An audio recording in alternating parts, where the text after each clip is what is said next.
শান্তিপুরের বিখ্যাত রাসযাত্রায় সবাইকে স্বাগত। আমি জয়। আর এটা নৈহাটি নয়, শান্তিপুর স্টেশনের প্ল্যাটফর্ম নাম্বার 1। এই প্ল্যাটফর্ম নাম্বার 1 থেকে বেরিয়েই এটা যথেষ্ট ভিড় ছিল প্ল্যাটফর্মে, মানে ট্রেনে আর কি, যথেষ্ট ভিড়। রানাঘাটের পর থেকে তো ভীষণ ভিড় হলো, বেরিয়েই এই পুজোটা পাওয়া যাবে। কিন্তু আজকে এখানে ভাঙা রাসের দিনে প্রধান দ্রষ্টব্য জিনিসটা যেটা হলো, আচ্ছা সামনে একটা প্যান্ডেল দেখাতে বলি। প্রধান দ্রষ্টব্য হলো এখানে যে বৈষ্ণবদের যে রাস হয় সেই রাসটাই দেখার মতন। সেখানে সমস্ত জীবন্ত মানুষেরা রাই আর কৃষ্ণ হিসাবে সাজবে, সেটা দেখার মতো জিনিস। কিন্তু অলরেডি এখানে এই যে তীব্র তারস্বরে গান হচ্ছে, এটা আমার কম ভালো লাগছে। আর বাকি আর তোমার কি বলেন, এখানে খুব সুন্দর এই যতটা সাজিয়েছে, এই যে স্টেশনের কাজটা এরকম আলোয় আলোকিত করেছে, এটা খুব দারুণ লাগছে। প্রচুর মানুষের ভিড় হয়।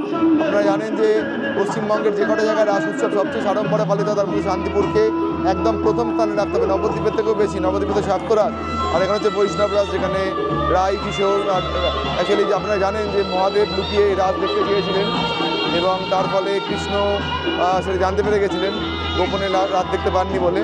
তারপরে মহাদেবী পরবর্তীকালে অদ্বৈতাচার্য রূপে তিনি এই রাসটা শান্তিপুরে প্রচলন করেন এবং যে কলিযুগে সেটা সর্বসাধারণের জন্য সেটা তিনি সর্বসম্মুখে উন্মুক্ত করেন। আর এখানে তখন দুশ্চিন্তায় পড়ে গেছিলেন বাকি যে সখীরা, তারা তখন কী করলো না, তারা অ্যাকচুয়ালি তখন রাইকে সেই দিনের জন্য সাজিয়ে নগর পরিক্রমা বের করলো, যাতে বলা যায় যে মানে রাই হলো সেদিনকে রাজা, রাই কিশোর। তো এই হলো সামনের প্যান্ডেলটা, দেখুন, এনজয় করুন, যতটুকু পারবো দেখা যাক চেষ্টা করি। এটা হচ্ছে ফার্স্ট প্যান্ডেলটা, দেখছি, দেখা যাক। খুব সুন্দর প্যান্ডেল হয়েছে।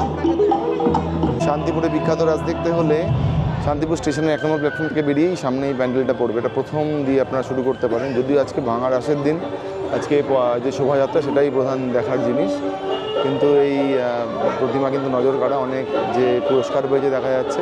মণ্ডপসজ্জা যেমন হওয়া উচিত সেরকমই আছে, খুব সুন্দর, বাইরে আলোকিত হয়ে আছে। কিন্তু এই যেখানে যে গান যেটা বাজছিল এতক্ষণ ধরে, সেইটা খুব একটা ভালো লাগেনি। বাকি সবই ঠিকই আছে, মানুষের ঢল আছে, ভালোই ভিড় আছে।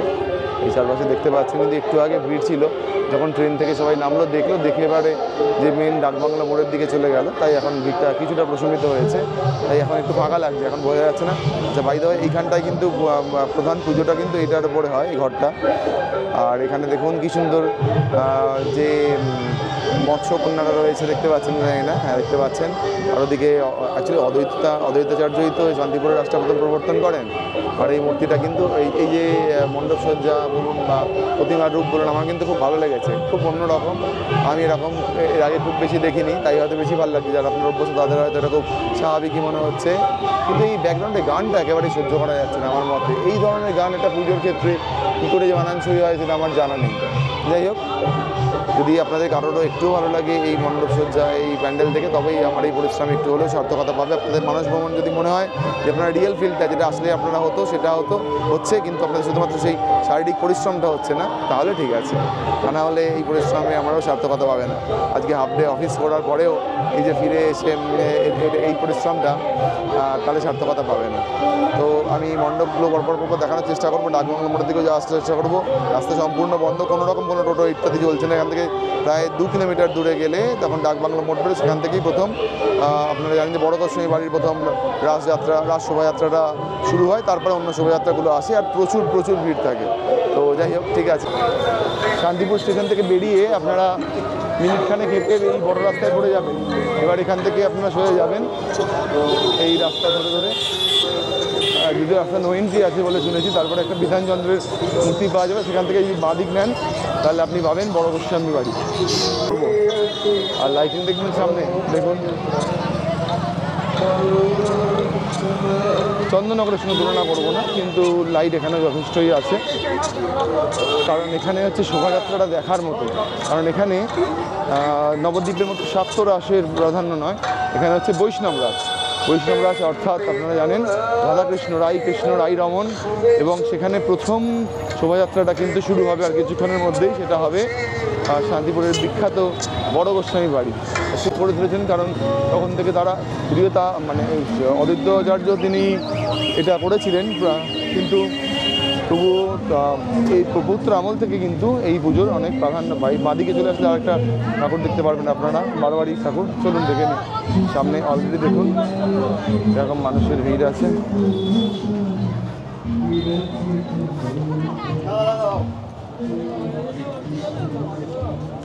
খুব সুন্দর, কিন্তু এখানে জল আছে, জলের ওপরে যাওয়া যাবে না।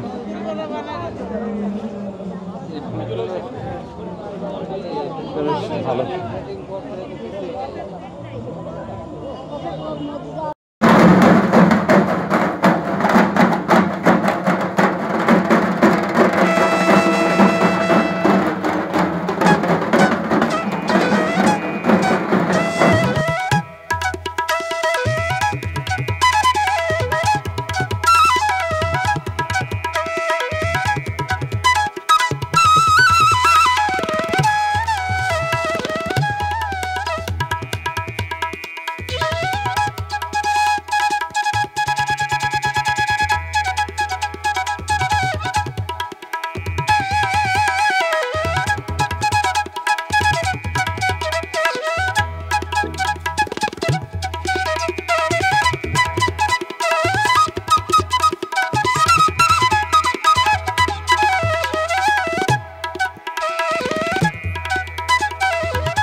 কলেজ মোড় শান্তিপুর সত্য সম্প্রদায়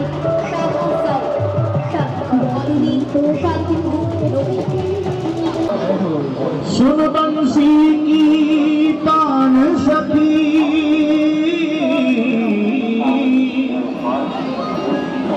सुन बंसी की तान सखी मेरा दिल हो गया बेचैन अरे सावरे सजन की बाजी रे बांसुरिया सावरे सजन की बाजी रे बांसुरिया सावरे सजन की बाजी रे बांसुरिया सावरे सजन की बाजी रे बांसुरिया सावरे सजन की बाजी रे बांसुरिया सावरे सजन की बाजी रे बांसुरिया बाजी आधी रात नींद रसिया सावरे सजन की बाजी रे बांसुरिया सावरे सजन की बाजी रे बांसुरिया बोला बंसी वाले की हो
দেশের প্রাক্তন ও বর্তমান জনপ্রতিনিধি তথা সামাজিক আমার তো এটা দারুণ লাগছে, মন্দিরটা দেখুন না, দারুণ, এক কথায় অসাধারণ মন্ড, মানুষ করছে মানে কোনো তুলনা নেই, এটা দারুণ উৎকর্ষ মন্ড, বাবা দারুণ মন্ড, দারুণ দারুণ, এক কথায় অসাধারণ মন্ড।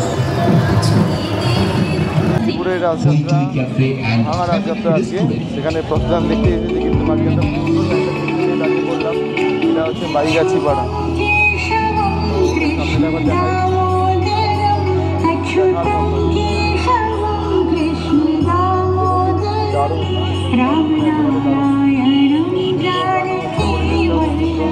উৎসবের শহর শান্তিপুরের শ্রেষ্ঠ উৎসব রাস উৎসবে প্রতিটি দিন আপনাদের শুভ হোক।